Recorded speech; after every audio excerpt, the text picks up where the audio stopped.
Here are the streets of Lincoln, but there's something missing.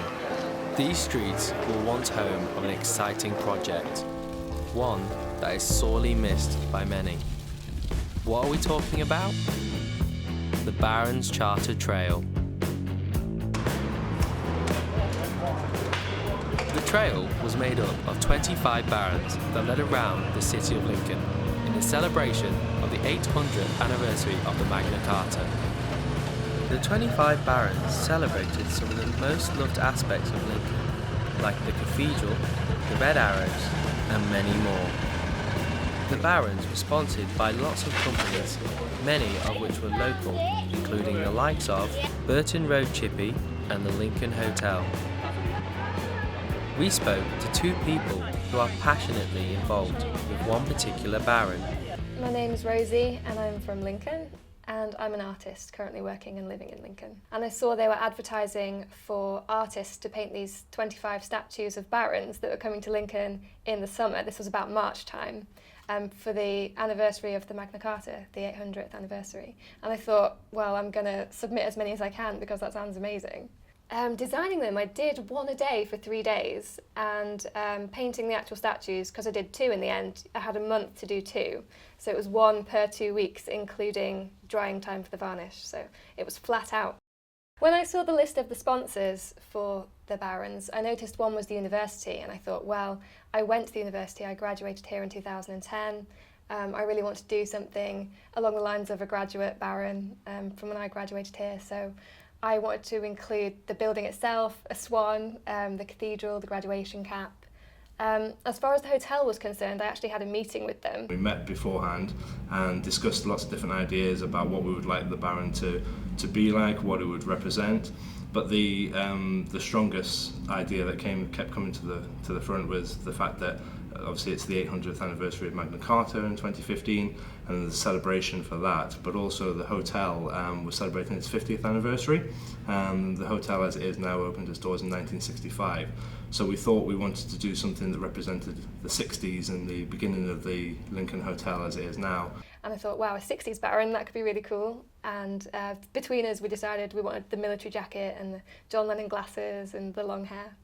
It was a completely 1960s design with the way it looked. So we were very happy with it. So how did the Barons Charter Trail affect the local area? Hi, my name's Richard Baxter. I'm the owner of Goodies Sweet Shop here on the Strait in Lincoln. I'm also chairman for the Steep Hill Independents, which represent about 70 little independent businesses. So any problems little businesses have, they come to see me. And I'm also director of Lincoln Business Improvement Group. For businesses, the Barons has just been fantastic. I think doesn't matter how old the people were, we had a mixture of all ages doing the Baron Trail.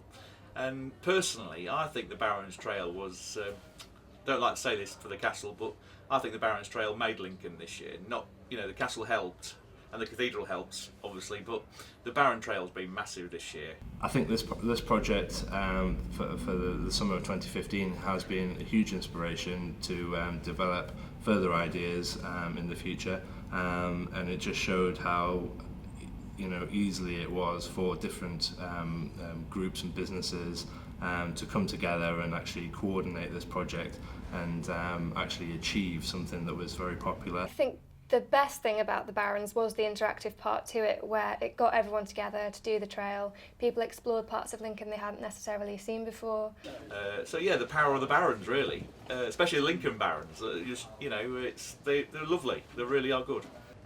So what did the Lincoln public make of the Barons Charter Trail? The Barons, well, when I saw them, I was a bit intrigued at first. I was looking at them and thinking, wow, there's something different. I think the Barons were very positive for the city. Well, they look quite interesting, they're quite creative, I guess. Sense of they were kind of creepy in the way they were just there and just turned up overnight and stuff. I really like going around and doing the walk rounds that they could do and finding the different ones and finding the letters on them. They all like that. So, do they miss the Barons' presence now they're gone? I think the Barons should have stayed. I don't know why they got rid of him or anything like that. He was a bit confusing, no one really explained it. I think they would have been quite good as a continued trail for the kids to do and tourists and stuff. I think that was been quite interesting, yeah. Yes, I definitely think we should have stayed because people around it kind of get a buzz from it. There's something to talk about, something to be proud of in Lincoln as well. Definitely, I think the Barons are already missed. It's not that long since they were in the city. Now the Barons are gone, I definitely miss their presence in the city centre. It's like when you take your Christmas tree down, it seems empty. The Barons were clearly popular and many people wanted them to stay within the city trail. This started off a campaign to save the Barons. My name is Askam-Yates and I work for the Lincoln Property Company in a capacity as a director. And we saw a Facebook page and it was Save the Barons. Messaged it and sent Lucy Paul, who was managing it from Ruby Red Boutique at the time.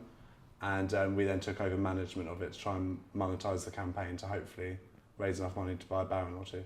I know the tourism impact raised over £1 million, sort of increased turnover for various businesses within the city and along the trail, from the high street all the way up to the castle. And that was a really positive impact for sort of the local industry. Tourism-wise, had quite a few people, families, children, send messages to the Facebook page saying, you know, what a great experience it was. We received loads of local support through Twitter and Facebook.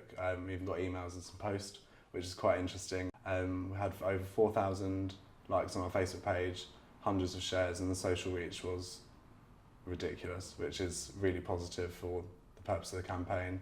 We managed to raise over £1,000 by kind volunteers and donations, but unfortunately we weren't able to do it. Initially, I don't think the public were that aware that they'd be auctioned off and that they weren't going to be a permanent fixture within the city. Some people were quite indifferent and a bit annoyed. Welcome to the Barons auction.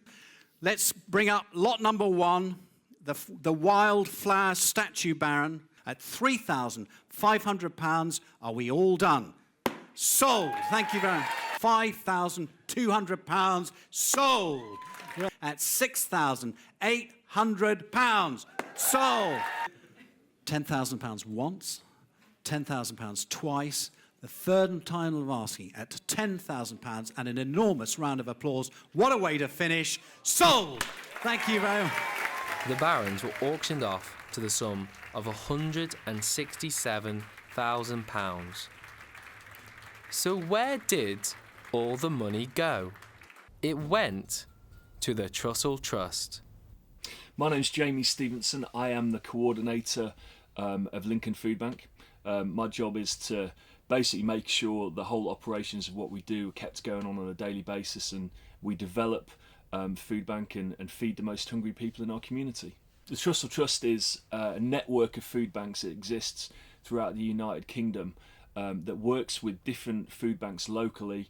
It gives vision, it gives strategy, it enables and offers support to local charities like ourselves here at Lincoln Foodbank to develop systems and structures that can best support people in the local community. Lincoln Foodbank's been going for 7 years now, and we've seen exponential growth. In the first year, we supported 100 people. Last year, we supported almost 3,000 people. So in a short period of time, we've seen an amazing growth of what we do. Just imagine if you didn't have food, if you didn't have enough to feed your kids. That's some of the stuff that we're looking at and we're dealing with on a day-to-day basis here at Lincoln Foodbank. That personally, I have a conviction. I'm not happy to go to bed at night knowing that children are literally going to bed hungry and haven't eaten for the whole day. For me, that doesn't make me feel comfortable. So what we're doing is of vital importance and making a huge difference in people's lives. Donations are a vital part of what we do, whether that's finances, time or food. But certainly without the donations that people give, we certainly wouldn't be able to do what we do within the community. It's really humbling to think of the effect of the Barons Trail in terms of how much people invested and how much people gave towards it. So it's really humbling, not just to know how much money it raised, but also the awareness that it's brought into the city for food poverty and people's understanding of the needs that exist within the city. It sounded like such a good cause, and I'm very glad that they raised so much for that charity at auction. Perfect charity to give it to, really. On the night of the auction, they raised £167,000, which for a small city like Lincoln, I think was amazing, really. Although all the Barons cannot be found in the city now, the legacy of the Barons continues. Each shop has been given by Lincoln Business Improvement Co. little tiny miniature Barons for shopkeepers to paint themselves and to put them in the windows and see who's going to get the best looking Baron. The Barons hopefully will be back in a couple of years' time. So watch this space really.